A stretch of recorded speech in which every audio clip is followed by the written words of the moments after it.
my finger gets caught in the door hinge side of the door. The moment I feel that close, I just feel a piece of my finger rip off.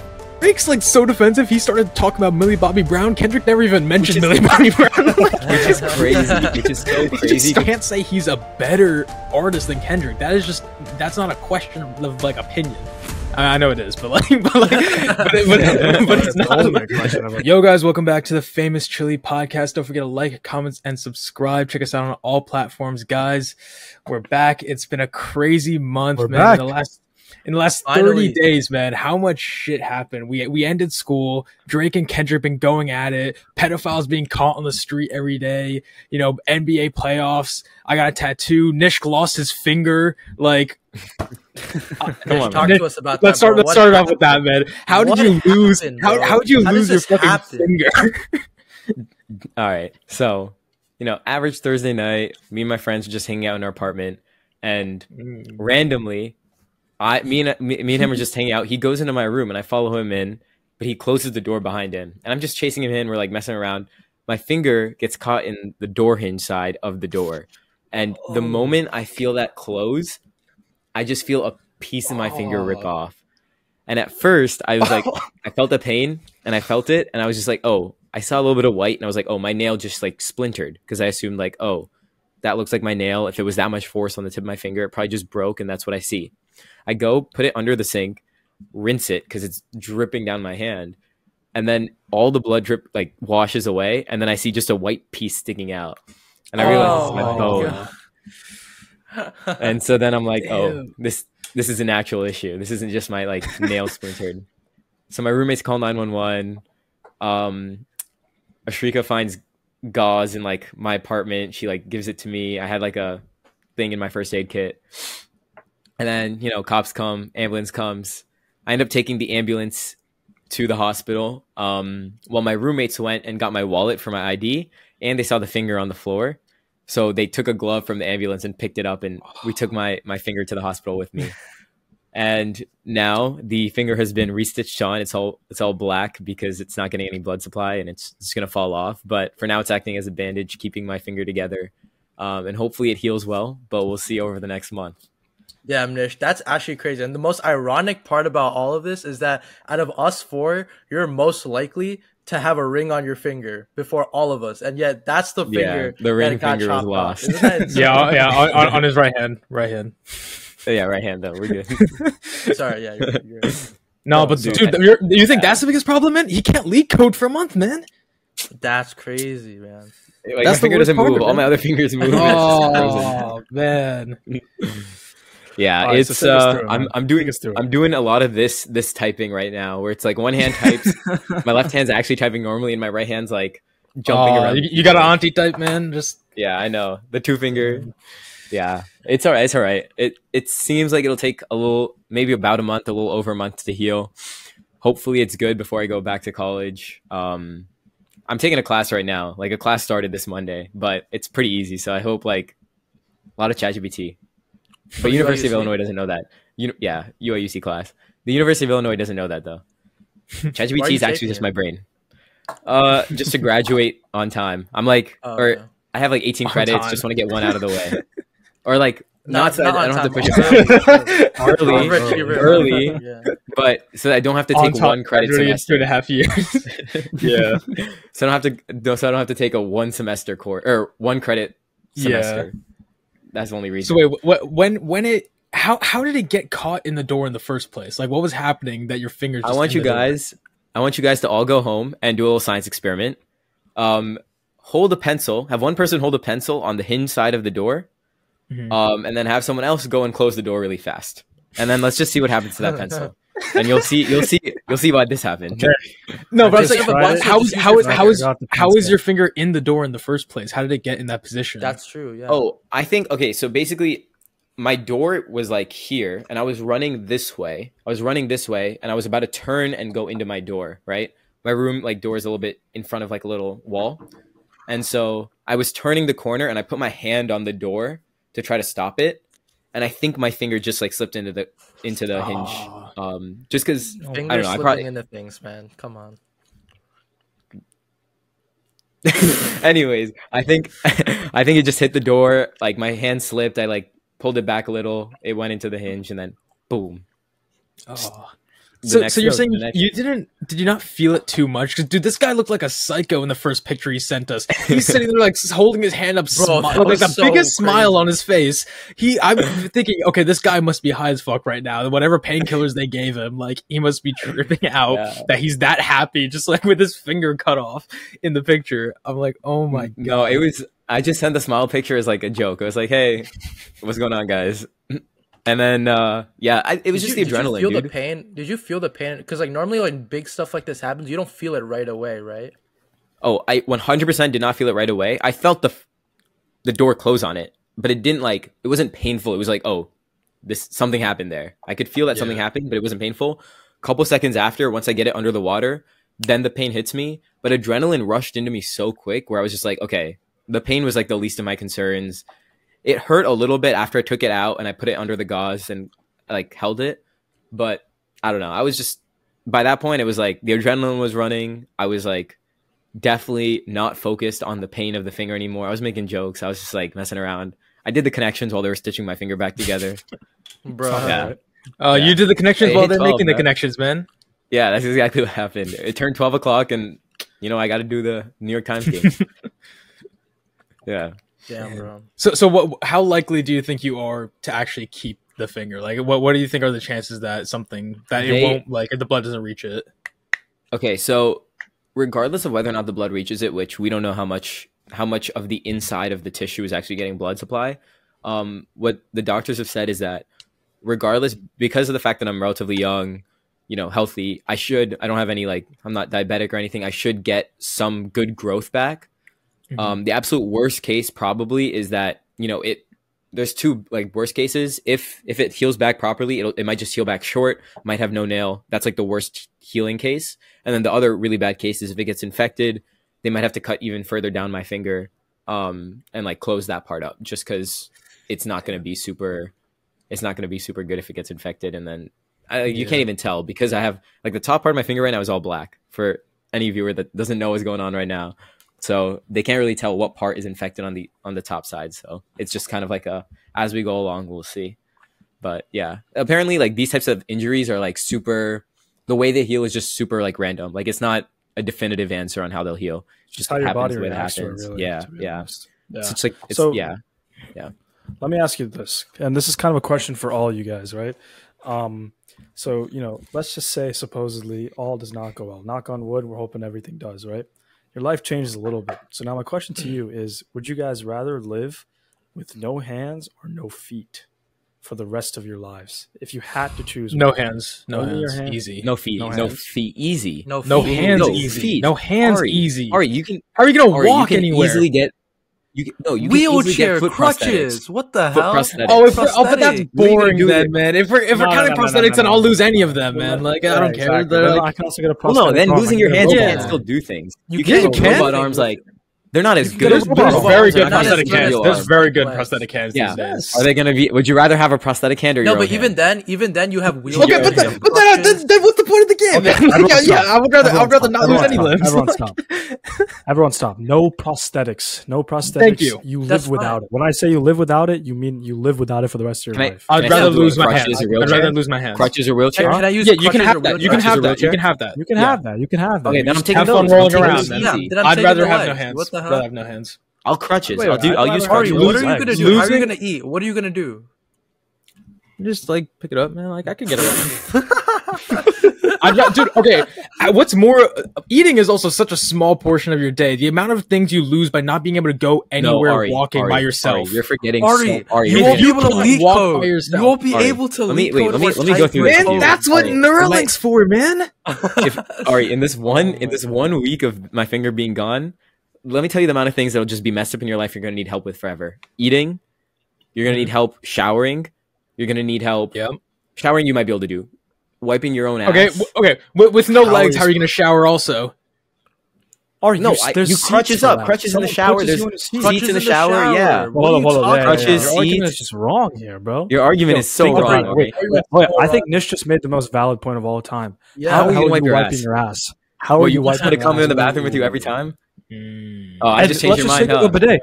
Let's just say you have a bidet. Also, How are you turning on the bidet? How are you turning it on? What about? Okay, no, you come on. You can turn on the bidet, bro. No, you can forget about that. You can. Let's say you're able to turn on the bidet. That means you can only take a shit in one bathroom for the rest of your life.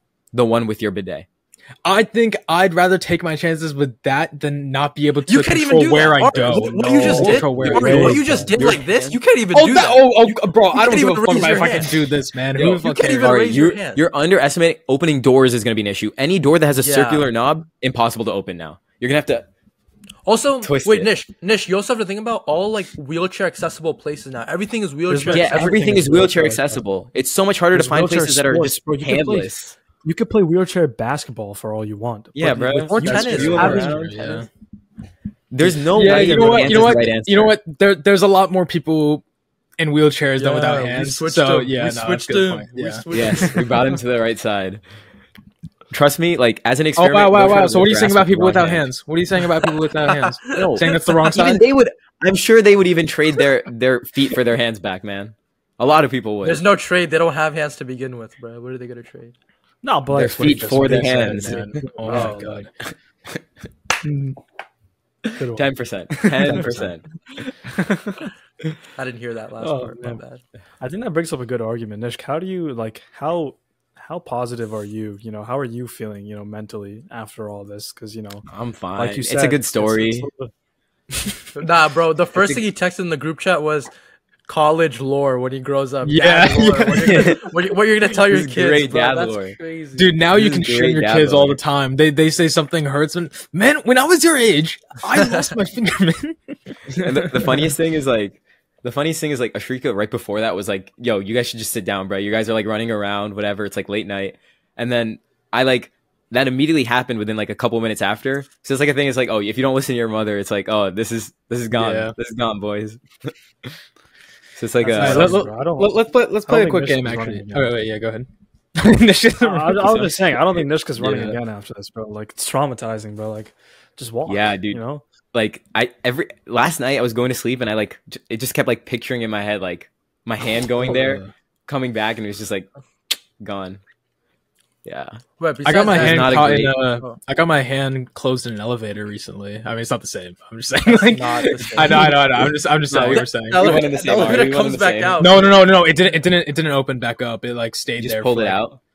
Yeah, I kind of had to pull it out of it. Like it wasn't a long time, but it's long enough that you start thinking like, why is this not? Oh, is it just open? gonna take Like, it? Yeah. Yeah, like it just like closed and it stayed on my hand, and then I had to like pull it out. I was like, I felt so embarrassed, dude. There's someone in the elevator. I'm like, I don't know what to say. Like I just walked in the elevator. I felt so embarrassed. I'm like, dude, I just sat in this elevator with my hand in there for like 3 seconds. and it's just not moving, but, like, Ari, share what else happened to you after the semester ended, man. Big thing for you. what? Man, your tattoo, man. Oh, yeah. No. Yeah, I got That's a what I- tattoo when I came back. Let's see it. Like Show the cam. last week. It's not gonna probably see that Show clearly. very well. Yeah. Yeah, it's we'll not we'll throw up pictures of camera. everything we're We'll talking throw a about picture right of now. it though. But yeah, I'm really happy with how it came out. I don't know if I ever talked about it on the pod last year when I had the idea, but I had the idea No like a one year ever ago. You know, You might have I'm mentioned it. obviously like I probably did at some point because I know I told you guys a lot during end of summer, but it was like so obviously I'm a huge Pokemon fan, like I always have been, and the original theme song, it's just so iconic. Like people who haven't even watched it or played it know it. It starts off like I want to be the very best, like no one ever was, and in Pokemon, there's these certain Pokemon that look like letters. They're called unknown, and they're said to like make up the fabric of the universe and stuff. And so I decided I wanted to get that lyric, like no one ever was, from the original theme song, but written in unknowns on my arm, just because it kind of to me represents just that constant desire. No matter what you're doing, you should be aiming to be the best in that. And it just resonated really strong with me, and I felt like I kind of paralleled Ash in a lot of ways. And I know it's corny to say because he's like a 10-year-old kid just catching Pokemon, but if you think about it, he spent 26 years doing what he wanted to do, just working no matter what he did to reach his goal. Eventually he reached it, and now he's done. You know, although technically he says his journey's never over. So it just kind of shows that no matter what you're doing, you got to aim to be the best at it. You got to put your all into it, even if it doesn't work out. So is Wow, Ash man. now 36 or? No, he's still 10. He's still 10. Actually, Yeah. didn't he turn 11? He turned 11 somewhere in there. No, they never the had end. his birthday. That was like a conspiracy. They That in the never had last his episode birthday, they were gonna bro. do Come that. on. Come Yeah. on, Yeah, bro. Yeah, 26 but honestly, years nah, is- He has it's 26 almost years. 4 They guys, can't bro. even celebrate a Yeah. birthday, bro. Come on. yeah, I'm really Yeah. happy with how it came out, though. You know, shout out Danny, Ink Therapy, man, in Jamesburg. Great, absolutely amazing. He was just such a chill guy, so nice. He made the experience so great. Didn't even hurt at all. Like, I thought I would feel like something, but literally barely felt anything. He even It was wore a so chill. Pokemon shirt when he was. Yeah, getting that was his sick. tattoo. That was sick. I talked to him about what it was going to be beforehand, and so when I walked in, he had a Pokemon shirt on. I was like, "Oh, yeah, this guy's legit, man. He knows what he's doing." Yeah. But yeah, Yo, I'm I really have a happy with how it question. came out. You know, Yeah, I What have a were you question though. I have a question. Are you into girls with tattoos now? Like, now I always that have you them. have one. Yeah. Is that? Oh, All right, okay. girls. Interesting. All those girls out there, not like Yeah, not all like girls with not like a tattoos, bunch of like tattoos, a- but like I think like some like a does tramp look good, yeah. stamp. No. How many tattoos is too many tattoos? Not too. No, it's more about the size of it to me. Like Size of. I like Size smaller, matters. like dainty looking ones. Like I think that looks cute. Like Do you like? So, Ari, the real you question know, is- like people get like sleeves, right? Like, I'm they not get, a big like, fan arms, of that. sleeves, tattoos, on like, guys, I entire think back, sleeves look chest. cool, but I don't find that attractive now. Ari, what's the next tattoo gonna be? See, this is the thing. I don't like people who just get tattoos just for the sake of getting a tattoo. Like, to me, this is something where like the meaning is just so important to me, especially at this point in time for me, just because like the last few months have honestly just been so rough. Like, not even just like with school, but just everything. And honestly, I felt like I kind of needed a reminder for like why I'm in this position and why I'm doing this shit. Cause like, honestly, I don't know if I wouldn't want to say it's like a midlife crisis because I'm 20, but like turning 20, I kind of realized like, damn, I've literally lost half my life doing fucking nothing but Okay, working. it's not half, man. And Yeah, it's I not know, half, half of my current life, yeah. Oh, Of you how long half I've your been life here so currently far. working. Oh, okay, Yeah. okay. Okay, that That's way, what I'm saying. Like, and I don't know, I just felt really unmotivated for a while, and so I think this just kind of I needed this to remind myself why I'm doing this, and that's not for nothing, you know. So like, that's why I very wouldn't powerful. just get something for the sake of getting it. It would have to mean a lot to me. I have ideas of things that I thought would just be cool as like a concept, but I wouldn't like commit to getting it. I had an idea of a tattoo for like Rio, which I probably wouldn't ever get, but I thought it would be cool. It's like it would be so Rio is named after Riolu, which is a Pokemon, and so it was going to be like his paw print, and inside the main paw would be a hollowed out like silhouette of Riolu inside it, Damn. which I thought would be cool. How How about you it guys though? hurt? Would the tattoo? Yeah, because you didn't have to like. hurt. Do you think?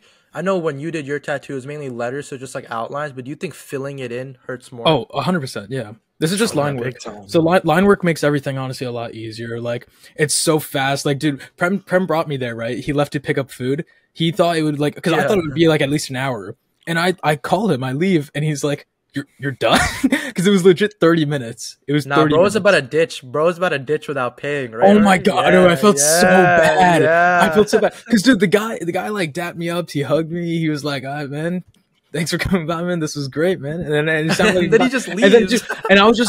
I just walked out. I completely like forgot, and then I called Prem, and then he like walks out the store. It's like, "Yo, you forgetting something, man?" And I was like, "Oh shit, dude, I'm so sorry. I felt so bad. Like I didn't even mean to do that, but like I was like, holy shit." I can't And believe then that's how ironically, he this- gave you I don't think he discount like. because it was your I don't first think he held it tattoo. against you.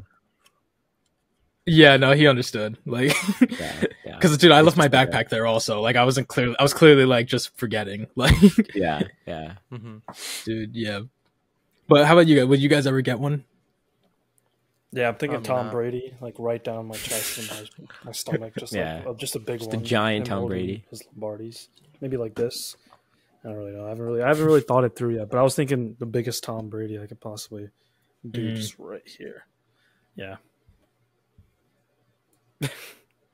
No, I wouldn't either. I Never? don't- Giants fans are mad. Never, bro. I just don't think like that's something I want to do. I don't think there's something that not that there's not something meaningful, but I don't know. I just wouldn't want to. For me, my perspective, it's like, oh, like God gave me this body. I don't want to like scar it in any way. That's just my perspective. I've What were you? already scarred it, unfortunately. So cover up. You know, yeah, maybe we'll make it permanently black. No, make the whole finger black. Whole finger black. You know, just like... I've definitely thought about it, but I just need to find something that's like meaningful enough to where I'd like do it and put it in a place that's like, I don't want an obvious tattoo. I don't want something that's huge. But yeah, it, you know, like maybe like a collarbone tattoo or like a or like top of the forearm type of thing. But it would definitely be something that's like not super obvious or easy to see, or like upper thigh. You know, that's the main thing. I think I think the best way to sorry. look at it is always just like you're open to it, but just you don't have something in your mind right now. I feel like that's how it should be. You know? Yeah. No, That's how it is for me, basically. I mean, it's kind of a big life change, to be honest. You know, it's hard it for some people to get tattoos because they're just like, because it's the thought of it being permanent. You know, it kind of scares people knowing that like 3 months later, let's just say you don't want this tattoo, you go through a very painful process to remove it, and you spend a good amount of bread as well to remove it. Yeah, so it's which is why I think I did this in like the most responsible way possible. I sat on the idea for a year before getting it because I told myself I'll wait a year if I still love the idea. And honestly, over that time, the meaning just grew for me. So I was like, okay, I need this now. Like, I waited a long time. I put it somewhere where I can cover it up when I need to. Yeah, you know, smart. And also, it's something which I have cared about literally for the last 20 years. Like, my earliest memories are Pokemon. I don't remember a time when I wasn't obsessed with it. So it's something I know I'll never regret. Yeah, I've always thought like if I were to get a tattoo, I'd probably get a temporary like tattoo printed for like, you know, like the 2-week ones, not like a one that rubs off. It's pretty expensive. Days, like one of those 2-week tattoos. Yeah, they're a little expensive, but if it's something I'm putting on my body for the rest of my life, I'm willing to like try it out, you know, see and put it in the same location as where I would get the regular tattoo. You know, see how life is like for a few weeks with it, and then at that point maybe make a final decision. But yeah, it would be something I'd sit on for a minute for like a while. Yeah, definitely. Yeah, I think something I've definitely thought of would be like in the future getting a matching tattoo with my wife. Something that was one thing I was thinking about. Something that's really that's one thing. That's one thing my parents were always like, never get a girl's name, never get anything. It's not like to get a that. No. I wasn't saying a random name. chicks. No, I know, but still, anything to represent another person, I feel like is a little iffy. Because what if something happens and now you're just stuck with? It's not to represent the other person. It's something that we both get to represent one thing. Kind of how like this means something to you. It would be something like that means something to both of us. Right, you know? but say then, but that's something that is dependent also on another person. Yeah. You know, what if something happens with that person though? It doesn't have. No, I'm saying though, but me and Prem are married and we both love Tom Brady. He leaves, I still love Tom Brady. You know what I'm saying? Right, but is that not going to be? Are you not always going to remember that somebody else has this thing? We got this together. That like it's a pretty big experience. Like, wait, Ari, what do you think about? What about if two people have a child and they do something, they tattoo something that represents the child? Yeah, no, that's fine because that no matter what happens with that person, the child, that's very different. I think Ari's talking about more from a risk perspective. What's the downside, or what do you have to lose when you have to do it? Because I'm saying just start speaking in finance terms there. You would always like, what's the downside here? What's the risk? Let's hedge our bets here.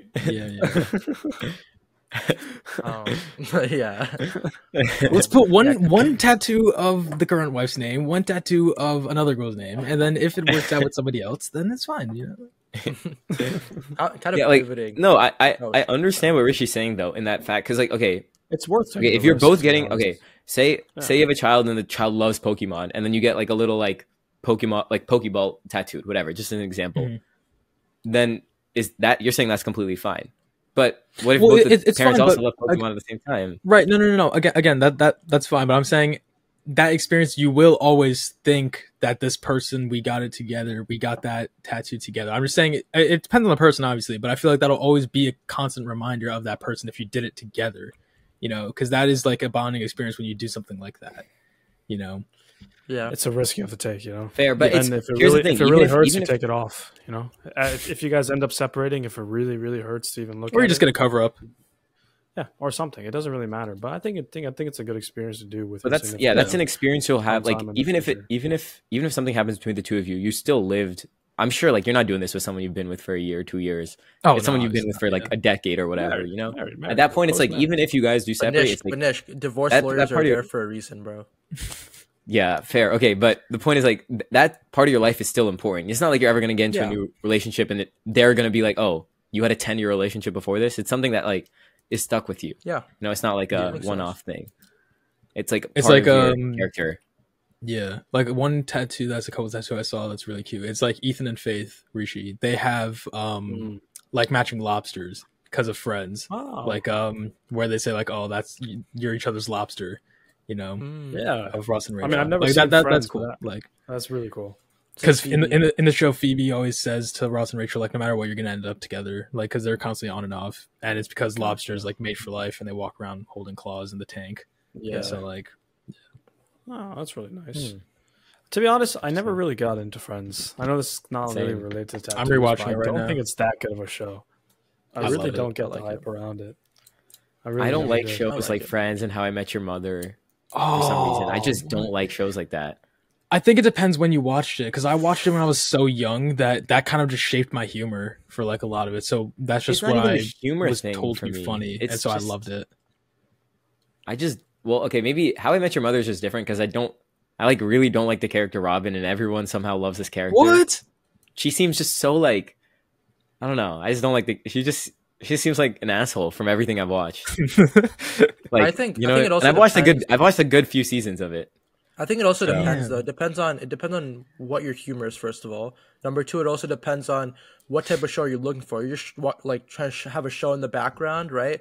You want to have a show that has plot, because Friends and Office are two different, like literally like completely different, right? Like Friends, there's a plot to it. Office, you can put on a random. No, but like, course, they do. No, have of course, plot. There's overarching. Like, yeah, there are overarching. It's not like Seinfeld. Still, like but still, you can put one episode and still think it's funny as long as you know the characters, right? Like compared to Friends, which is a lot more plots and a lot more like that. But I think it all depends on that type of stuff. I'm actually trying to think, because I remember when I first watched The Office, I never really looked at it as if there was no plot. For some reason, I was so like invested my first time watching that it just looked at like it was like the plot continues. Like every day there's something new, something funny going on. But now it's kind of funny because I used to like consider myself like a pretty big Office fan. Obviously not as big as Ari, but I used to love The Office. And ever since they took it off Netflix, I haven't really watched it as much. Same. I tried watching it the other day on like a streaming website, and like I just didn't like it. Just wasn't funny to me. Like I got bored watching it. I'm not gonna lie. Like, really? The magic's gone for me for The Office. Damn, yeah, big time. Damn. Actually, kind of sad. How I Met Your Mother though, I feel like it's such a good series, and there's kind of love that show. I absolutely love it, bro. It's Barney funny. And Ted is it's really funny. Love I just don't like the plot. Dude, Neil Patrick Harris is a goat, man. He plays the exact opposite of himself in real life. How like that's dude, you would never guess that he's not straight, like watching him play this. Like that is just it's crazy. He does such a good job, and he's so funny. I really appreciate like the comedy in it. Sorry. Yeah, like what type of comedy? Like the comedy in How I Met Your Mother. Friends a little less so, but How I Met Your Mother, I really like the comedy. But it's not the comedy which is the issue. It's just like the story, like the plots and the storylines. I just like some things that happen to me are just like, okay, there's like these are just outlandish things that like definitely wouldn't happen. And it's but it's trying to be a realistic. Like The Office, is like unrealistic, right? Like no office is handling things like this. But that's like what the show is about. It's like supposed to be like witty and unreal and like a comedy in that sense. Whereas the comedy in like a lot of these shows, the plot feels like untethered from reality while also being like, a plot that's trying to follow a real characters and real storyline. And like, I don't know. It just, there's like a weird. No, I don't think so. I kind of disagree with this because the whole point of the show, like they don't really show their working lives as much. They really show the time that the 4 or 5 of them are together, which is like their evenings or their mornings or their weekends and all the adventures they go on there. Because to be honest, we are like the way like we've grown up, the way we do things, we're not really like as like crazy as like the 5 of them are, I feel like there are people in this world who experience lives like that, bro. Like it's just that's actually for them like every single day. It's actually funny because like, even in Friends, like it's kind of similar, even though they do show work-related stuff. But like, I remember this one scene where like they're on Central Perk, and then Joe, you know what I'm talking about, Ari? Where Joey's he's like, maybe your bosses hate you because you guys are here at 12 p.m. on a Wednesday. Like, you know what I mean? So it was like that was pretty funny. Damn. Rest in peace, Matthew Perry, man. That guy's the fucking goat.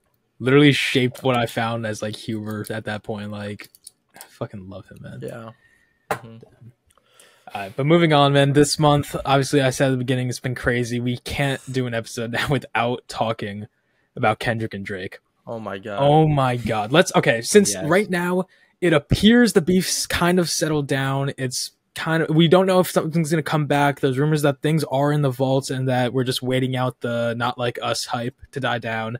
But let's just run through like what's happened and then we'll give our takes on who's won, what we think. So March 22nd, Kendrick on what's it called? We Don't Trust You. That album drops. Like That drops.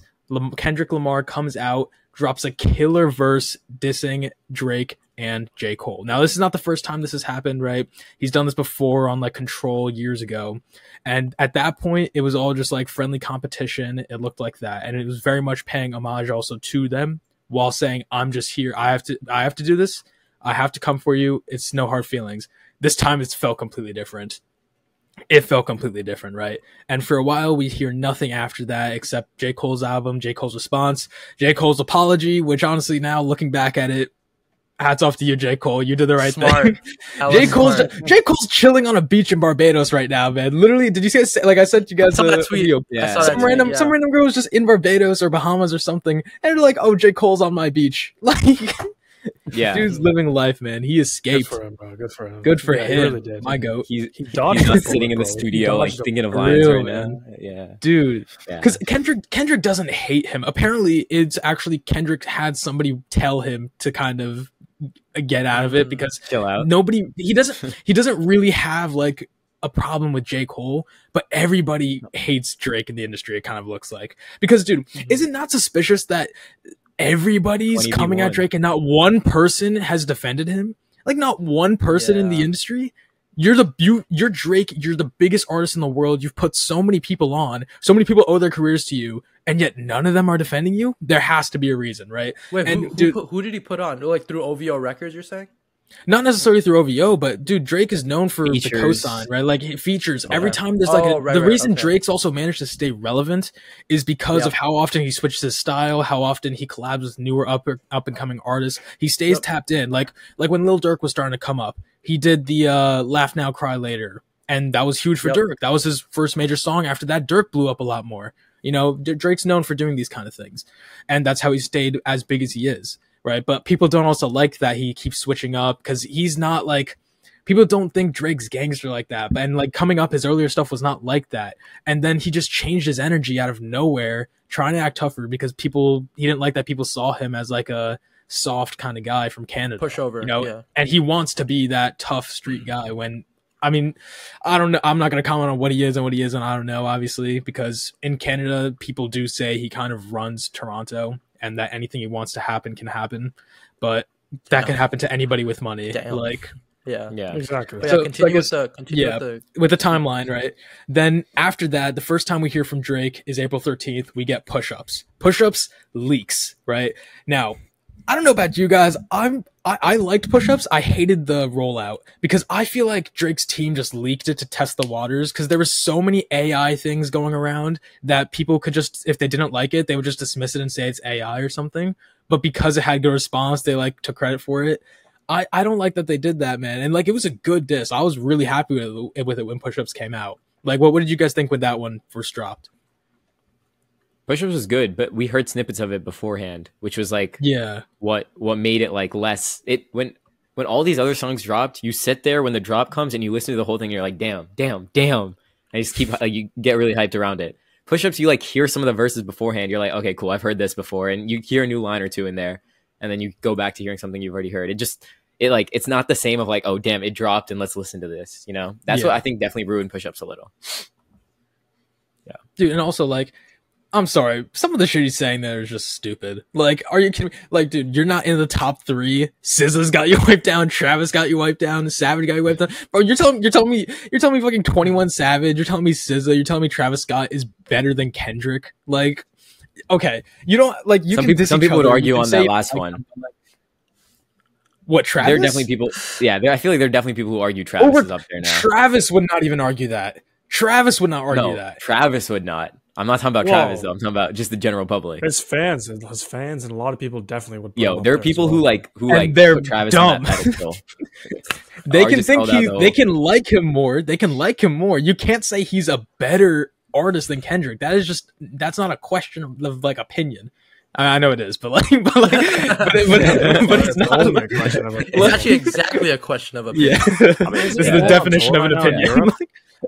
No, but Travis I see what you're saying. Europe. Yeah, Travis. He's about to do Circus Maximus. I'm not surprised. No, he's huge. He's a huge artist. Don't get me wrong. I love Travis. I think he's done great for his subgenre of rap. He's done a great job. Same with Future. Like, I'm not a big Future fan, but I can't deny what he's done for his genre of rap. Like, it's insane.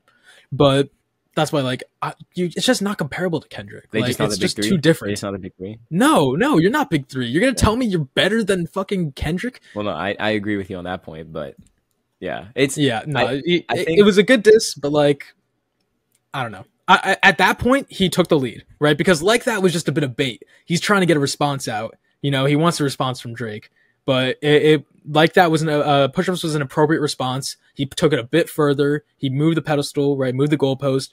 It was you had more of a problem with the way it was delivered than the actual diss itself. Right? Oh no, I thought it was a great diss. Honestly. No. You're saying like the testing of the waters. Like you thought that was a little pussy. Like they should have like. If that's what they did, then yeah, which I think that is what they did. Because dude, it didn't release on streaming platforms for like a good 4 days or 5 days after it leaked. Like it took a long time to put on streaming. You know. Look, but I mean, without it, would we even have the beef? To be honest. No, which is right. Which is why I said it did a great job. It did a great job. The beef, so like. Well, Kendrick started the beef. Like this has been going on for so many years now. But Kendrick's the one who reignited it. It takes someone to start and someone to continue it. Right, which is why it was needed. Yeah. But then after that, this one people forget about. I don't even know if you guys heard this one because it wasn't released on streaming. But did you guys hear the TaylorMade freestyle? Yes. Okay. So April 24th, Drake drops the TaylorMade freestyle on Twitter. And there's a reason he didn't put it on streaming platforms, right? And this one got really controversial. I'm really excited to hear your guys' take on this. Cause this is a debate of not just like the beef, but just like music in general. I thought this was a great diss track and it was pretty creative, but I'm torn because he used AI to put Tupac and Snoop Dogg on his song. And I'm not gonna lie, as a fan of like hip hop, I feel a little like torn because I think that is a really creative, the way he used it was really creative because he's rapping like as Tupac. He wrote it and then he's saying like, "Oh, Kendrick, you're the West Coast savior." Oh, he probably didn't write it, but let's say he wrote it. Because this beef is not even a question of who's the better rapper anymore. It started like that, but it became so much more. So after that point, I'm taking out the writing thing because it's just about who said what at this point. I care about the writing thing, information, but exactly, like I care a lot about the writing thing, but I know the general public's never gonna think about it like that anymore because it's become so far away from who's the better rapper now. Now it's just personal beef, you know? Yeah, it's just like who's a better person. Yeah. So, who's the worst person? Who's the worst person? Yeah.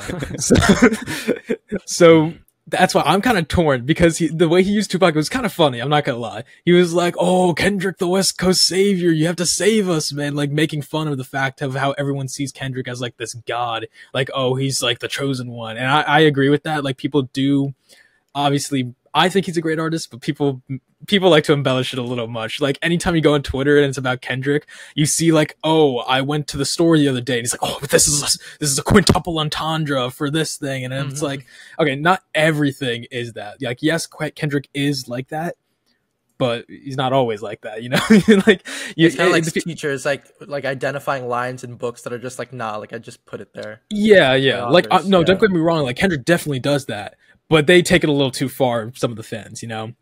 But yeah, what do you guys think about the use of AI on that to impersonate a dead person? Like this person has no say. Like Tupac has no say in this, and Drake just took his voice and used it to diss somebody who Kendrick already has good ties with Tupac's family. Like, yeah, it was. Cringy, I think that's like that's part of like the whole unethical aspect of AI, which I'm sure we'll get into later. But I think going into the whole Tupac thing, I think that is a creative way to get under Kendrick Lamar's skin, but I also think it's that's when you're pushing it a little too much.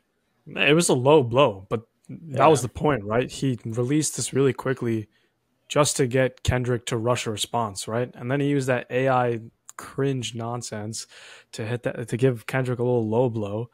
But it kind of blew up in his face, didn't it?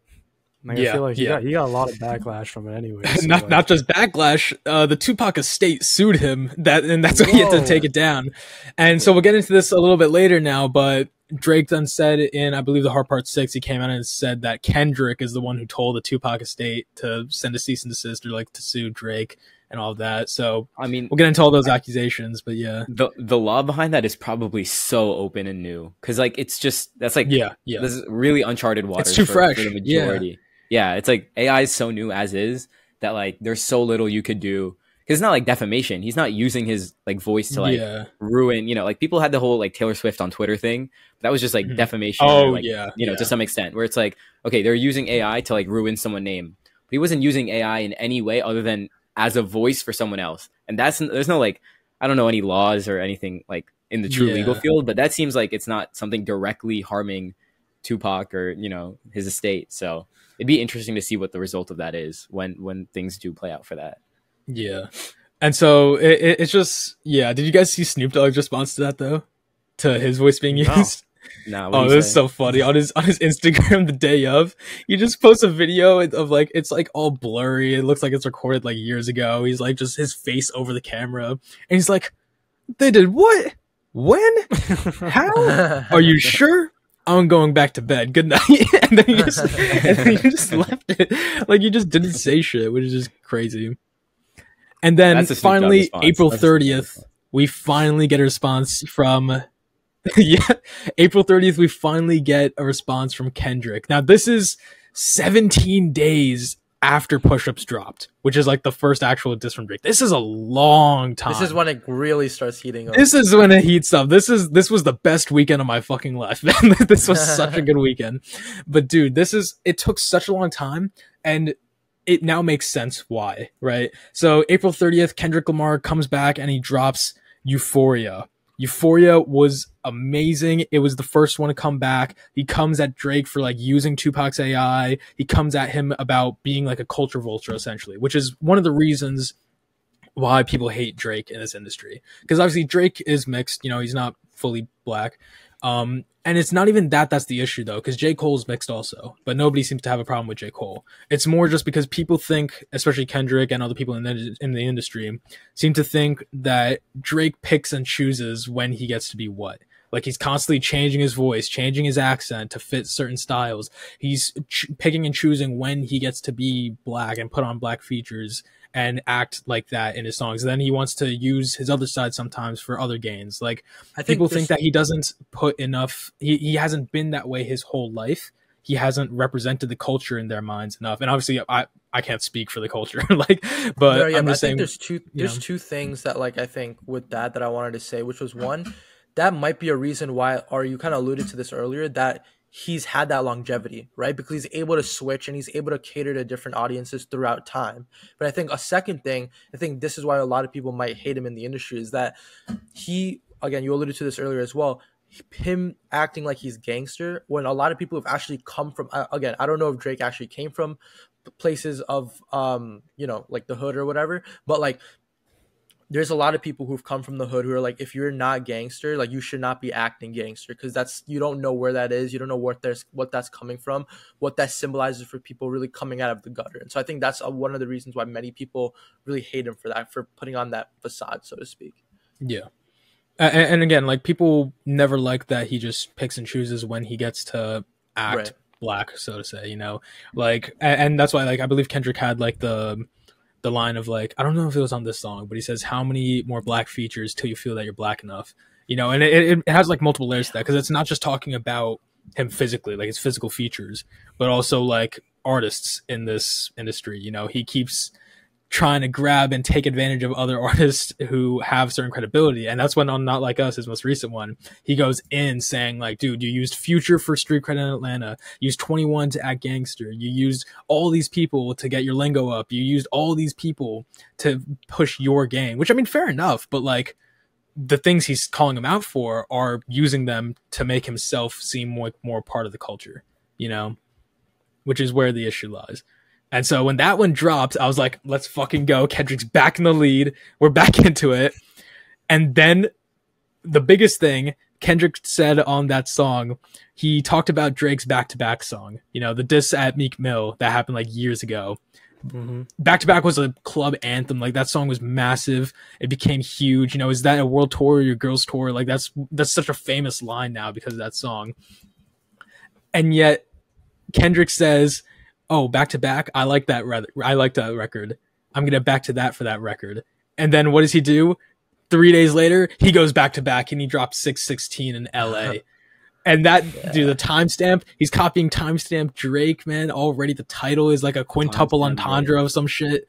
Like, and then he just goes into him again and saying, dude, you've got people in your label working for me. Have you ever thought OVO was working for me? And he's saying all these things, threatening him, pretty much just saying, I've got shit on you. You don't want to keep poking me or I'm going to fucking say it, you know? Don't tell lies about me. I won't tell truths about you. Yeah. It was basically just a safety net in case like Drake drops like a absolute nuke on him with like whatever nonsense he wanted to say. But I mean, like comparing that to like Drake tried right after. He did try. But he's no match for the fucking genius puppeteer, man. Yeah, dude. Bro came at this like a fucking college coach with a fucking pen and paper drawing out the plays, man. He timed everything fucking perfectly. Yeah, dude. Nothing is beating Euphoria. I'm gonna be honest. In this entire really like, beating Euphoria. All things the disses, there's plenty of things beating Euphoria to me. I think in terms of like, I think Drake's beating Euphoria.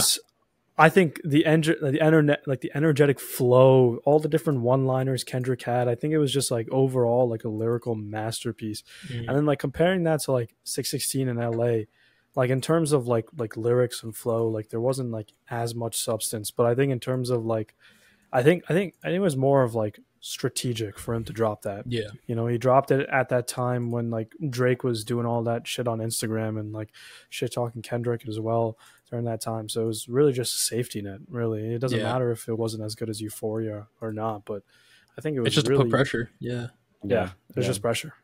And of course, also what I loved is that one of the producers, I forgot his name. His name was Jack Antonoff. That is Taylor Swift's like right-hand producer.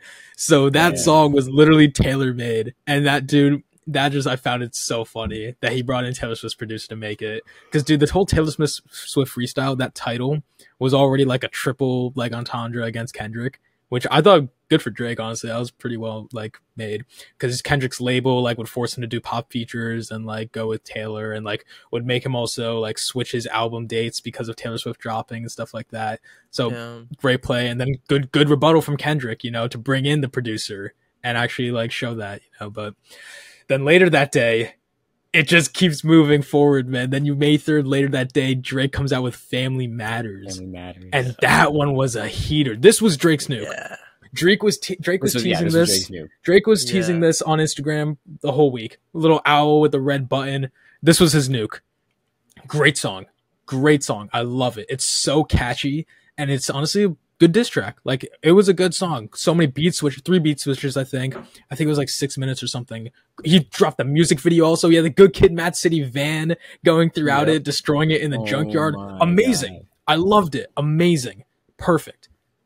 You know, for like the 30 minutes that it got to live, you know, because then right away after that, Kendrick drops Meet the Grams, and oh my God, dude, this fucking song broke me, man. Let me tell you guys a quick story about this timeline. We see the release of Family Matters right before I go for a shower. I like listen through it. I'm like, all right, that was hype. We talk about it for a little bit. I go for a shower. I come out to like the chat just blown up with messages about Kendrick's new drop, and I hear them about to start playing it in the living room. And I'm like, yo, give me 3 minutes. I go get changed real quick, and then we listen to another diss track. So it was literally like diss track, shower, diss track, response to everything. And it's so crazy that like there was such a quick timeline and such a quick like turnaround. A lot of people are saying it was recorded beforehand, which I'm 100% sure it was. They were all like, some people are saying it was like some of the lyrics and some of the parts of the songs were written like years in advance, which I don't know how all that works, but it's just it's just crazy that like you hear that back to back on a single weekend. You get so much new music within Dude, we got hours like of 4 each other. songs in like 1 hour in 1 day. We got like 4 songs from Kendrick and Drake. Kendrick, who hasn't dropped anything. I know, dude. Yeah. The best thing out of all of this, dude, honestly, fucking hip hop won, man, for getting all this music from 2 greats of our time. You know, like I'm happy whoever fucking wins this, man. But dude, Meet the Grams. The beat is so eerie. I love that grimy style. And dude, Hrishi, you know who produced that beat, man? Who produced the beat? Uncle Al, bro. Alchemist came in on that one, bro. He linked up with the Griselda producer, bro. That's why it's so fucking grimy like that. That beat is like terrifying, dude. And Dude, that was actually my next point. That was my next point, dude. That song was insane, bro. Like I feel like all the disses up to that point had like some like crazy factor to them, right? Whether it's like beat switches or like, you know, some lyrical flow, some lyrical craziness from Kendrick. But dude, this one was nothing. No beat switches, no flow changes, no humor.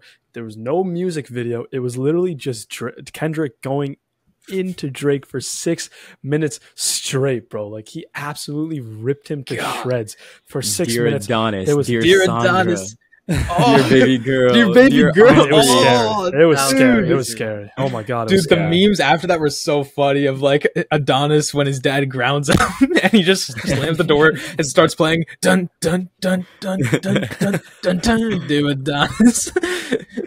Dude, Drake responded on his story too. Drake responded on a story of a picture of like, yo, where's my daughter? Someone find her. Yeah, Someone see, that's find me my daughter. This is where it gets really interesting and where that's when it was crazy. Now comes all the theorizing, right? So Kendrick obviously in this song says Drake has a daughter, right? And that's kind of huge to just drop that he has a daughter out there that he hasn't claimed. Because, I'm sorry, this is what Pusha T did, right? Pusha T with Story of Adidon came out and exposed Drake for being a father to Adonis and that he never claimed him. And then a year later, Drake said, yeah, Adonis is my son. He finally admitted it on Scorpion when he dropped. And so that's why Pusha T fucking beat Drake in his battle. Like, Drake couldn't even beat Pusha T. Like, and now he's going up against Kendrick, and Kendrick says he's hiding another kid. Like, dude, I'm sorry, if you're Drake, surely after Pusha T, you just say all of the kids you know about so that nobody can use it again. Like, dude, how many kids are going to find out that you're their dad? Backstory. What? Yeah, that's how we found out about Adonis. And in the middle, when we didn't know, everyone was like, "Oh, is his name my bad?" Because that one line in God's Plan. God's Plan, yeah. Only thing is my bad. You didn't know that? So... That was like huge. Yeah, that was like the background to that was like so massive. What do you think when in the chat we say Story of Adidon, like, and we change it to Story of Attitude? What do you think we were talking about? I didn't even know that was a text. I like scrolled past that. Okay. But yeah, so yeah, pretty much Drake.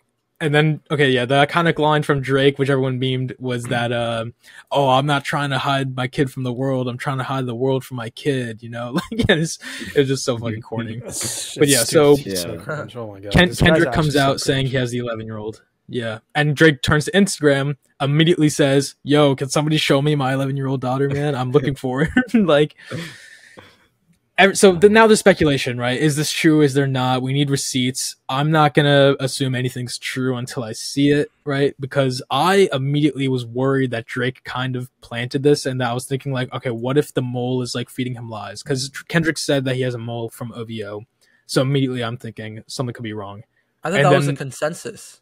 Well, not right away, okay. Right? Because then finally, or actually right after that, like the same day, Kendrick drops Not Like Us, which is fucking taking the world over. Kendrick's got like 13-year-old suburban kids throwing up gang signs like with Not Like Us right now.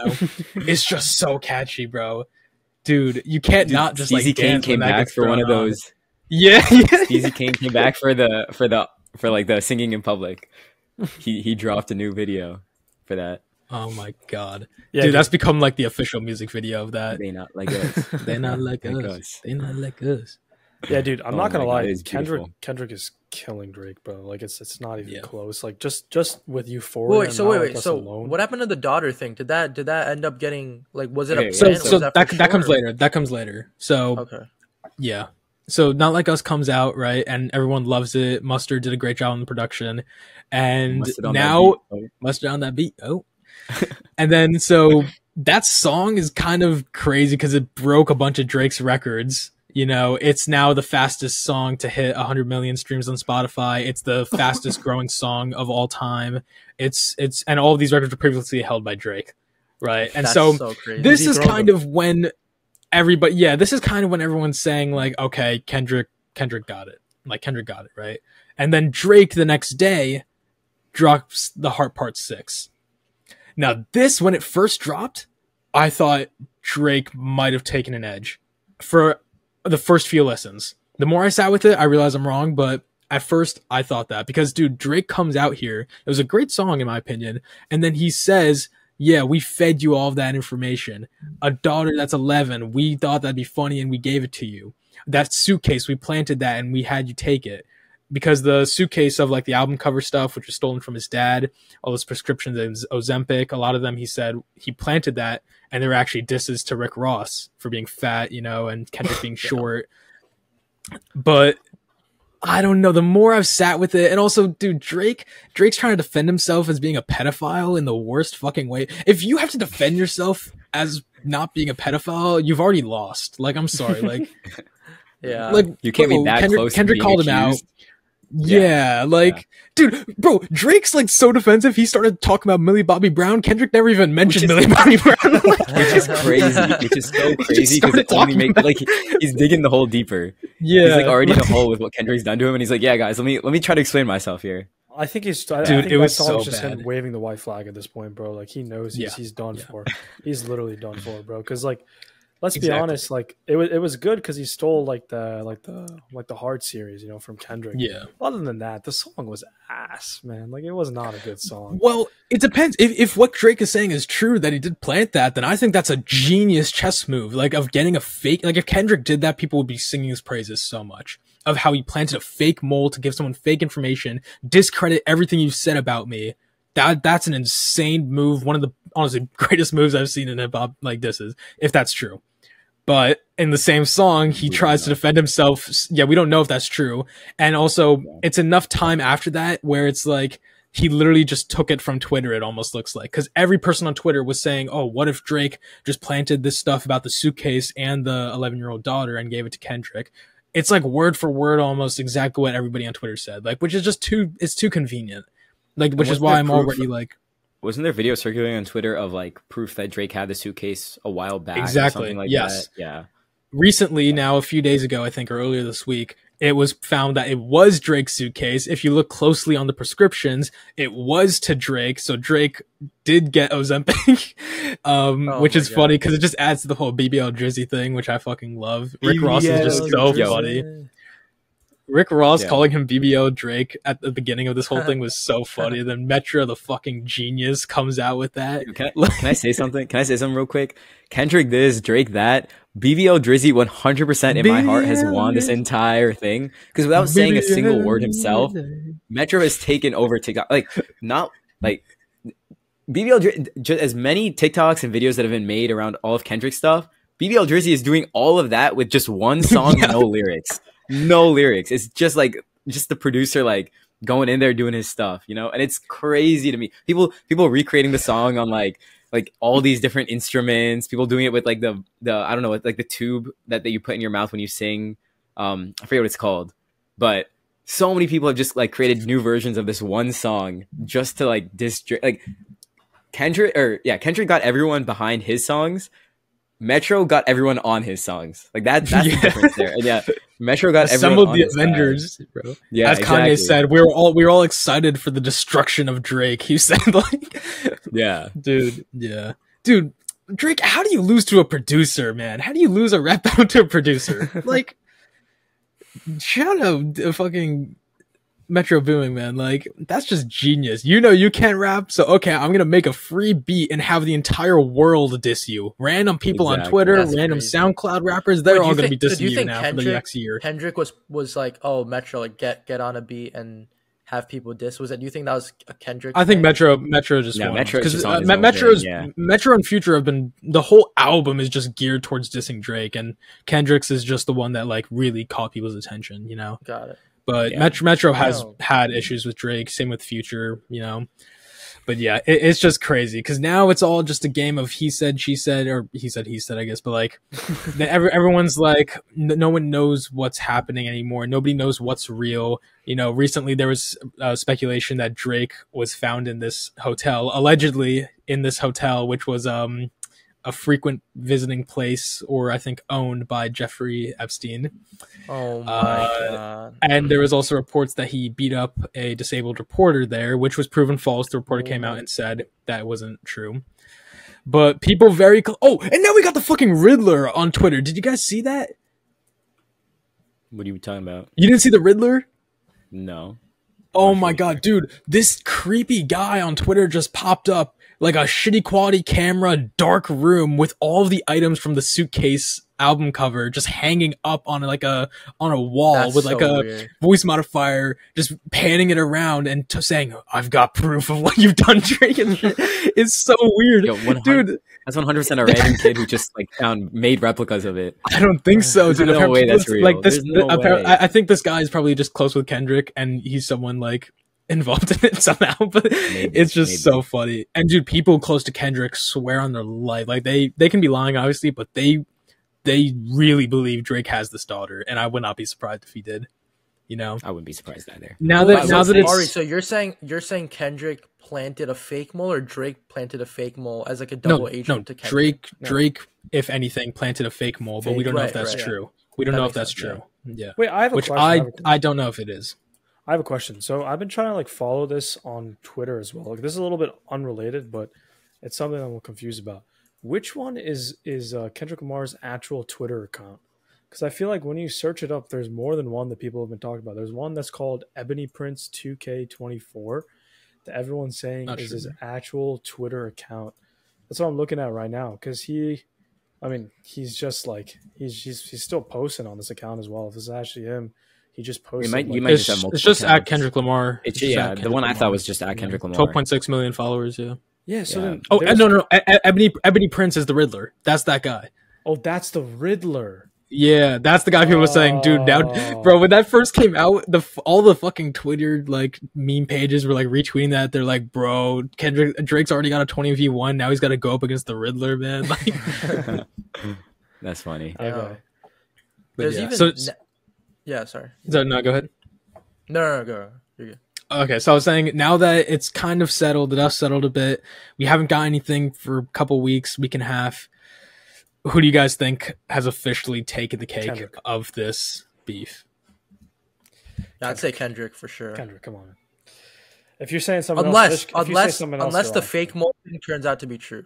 If the fake mold thing turns out to be true, I don't know. It's all speculation, bro. Like, it's hard to base on speculation. Because Drake said some crazy things about Kendrick too, man. Drake said some crazy things about Kendrick. He called out he said this he's is still my wife heart. beater. This is still where my heart lies.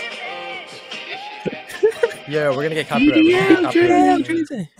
No, it's a free beat. Free beat. Oh, free beat. Yeah. For the fact that like I still just like love the way Metro dropped this. And like Drake isn't gonna respond to it or anything. It's just like a beat that's out there. But it's just so funny the way that everyone has hopped on. People are dancing to this beat on TikTok. People are making new like songs on it. People are redoing the beat with different instruments. It's so good. It's so good. And it's like addicting. It's like an addicting beat. Yeah. It's the meme that we needed in all this beef, bro. I'm not gonna lie. This is what we needed to lighten the tension between like the Drake and the Kendrick fans, bro. Metro booming. Yep. Yeah. So I guess to wrap up, then we have Drake pretty much calling out Kendrick for being overly praised as like a god, being worshipped. You know. Then you have him saying he beats his wife, which is honestly true. There's people, not that part, but the first part. There's so many people. that online delay made that crazy. the first part where people like worship Kendrick's like feet and like the ground he walks on. Like, people do that with Drake broke too. into Drake's. I mean, yeah, but not to the same extent, dude. Definitely not to the same extent. People broke into Drake's like house or something, and that's not related. His bodyguard. Like, that's not related. You don't think that's related? Is it not? No, because dude, like people said that about like I think The Weeknd.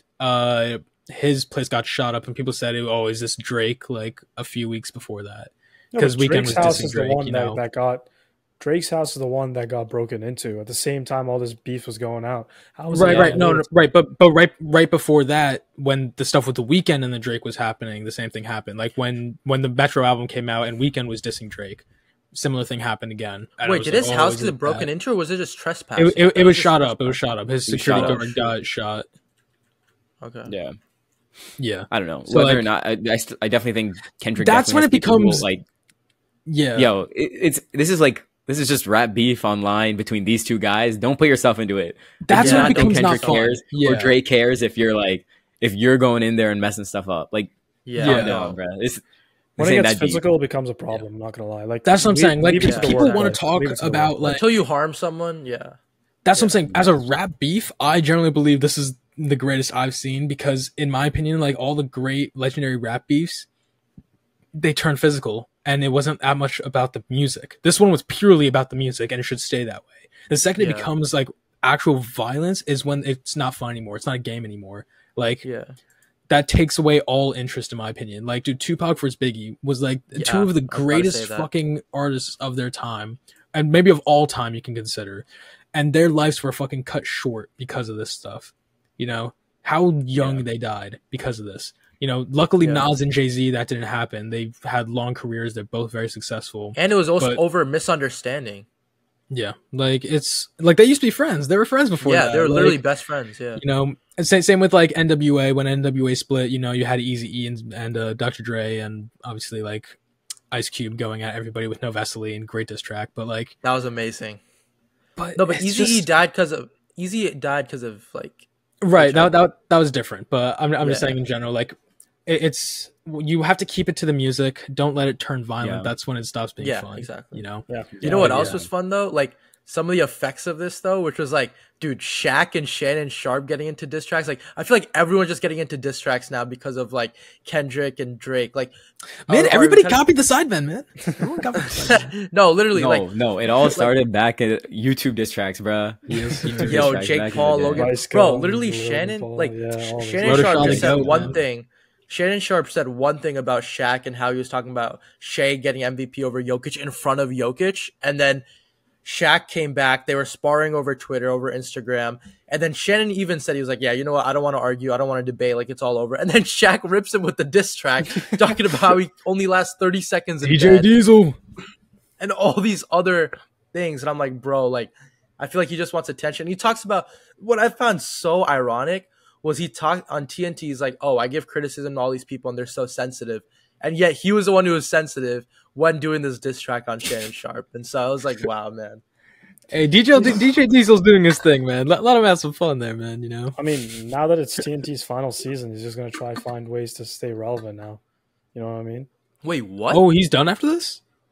I'm pretty sure I read that somewhere online that it's the last season. No way, bro. And that someone else bought over the rights over TNT.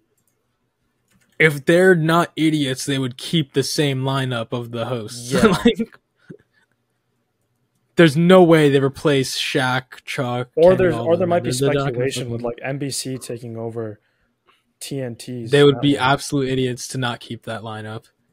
They've done everybody loves them, man. If they got rid of them, it's done. Like, getting rid of the inside the NBA is huge. I'm not gonna lie. You're right. They are. It's because someone might take over.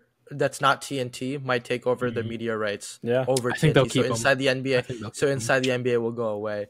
But what could happen? No, but what could happen is they could buy media rights along with they could buy that show and they'd all still stay on. They could keep it going. People do, or they could just make their own new show and have the same people on. Like, that'd be a travesty though if that happened. Like that'd be. I mean, it's the same.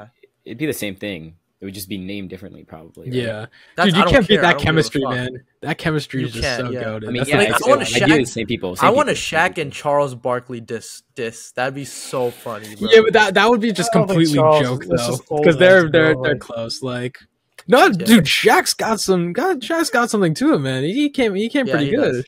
He does, yeah. His voice is just like perfect for it, man. Mm-hmm. Yeah. Oh my god, dude! Did you guys see Shaq's like 20-year-old girlfriend like on the yacht? What? So it's like it came out that Shaq has like a 20-year-old girlfriend or something. I mean, he was on Tinder, so it makes sense. He's on Tinder. Oh yeah, did you see him? How was this?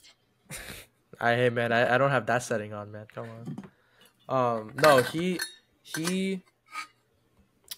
said he was on Tinder, and then he said people didn't believe him that it was him. So then I don't know, but it's just a little weird, man. Yeah, like we're 20. yeah, yo, that's crazy to think Yeah. about. Yeah, we're 20 years old. Yeah, man. This is Wow. a crazy time. I'm glad that we're bringing Crazy diss time, tracks man. back. I'm glad everyone's getting into it. Dude, yeah. Everyone It's comment like down 2017 summer again, man. I know, man. I know. Comment down below. Who should we diss? Who should we diss? Oh, we've already done we that, diss? man. No. What What podcast should we fucking call out, man? I'm not thinking podcast. I'm thinking person, and that person I think should be Prem. Prem. This guy's Oh, so we just uppy dispressed- today, bro. Rishi's been so up. We recreate the Simon Prem, beef. we have a we roast have like Prem Tom say like, Brady. guys, I'm no longer part of the Famous Chili podcast. I smashed the and then we get computer. diss tracks Hop on his Lamborghini, man. Yeah, and then he drops a diss track on me for always hating on him all the Yeah, and time. then I'm gonna return on BBL jersey diss track. BBL Johnny. BBL Johnny. That's so funny. No, don't laugh, All right. guys. I stole Ari's joke there. I'm not gonna lie. I stole Ari's joke, and It's all right. I apologize for that, Ari. Really, man. I get that. I heard Ari's I'm not gonna. first. Ari I'm heard no Ari's longer first. gonna have to diss you anymore, man. he was preparing a diss. All right, anyways, All right, guys. make sure to comment down below who you guys think won this diss battle, Drake or Kendrick. We all know it's Drake. I mean, sorry, Kendrick. Kendrick. Kendrick. Damn, Say, Freudian bro. slip. They not like Freudian us. slip They not like They not like us. You had a 50% chance of getting that right, bro. OV ho. Anyways, guys, make sure to like, comment, and subscribe, and check us out on all of our platforms. We are going to try to keep the ball rolling this summer. We're excited to be back. It's been a long time. We hope you missed us, but we have a lot of great content coming for you guys. So make sure to check us out. Keep up with our short content, and we'll see you guys next week. Peace. Peace. Peace.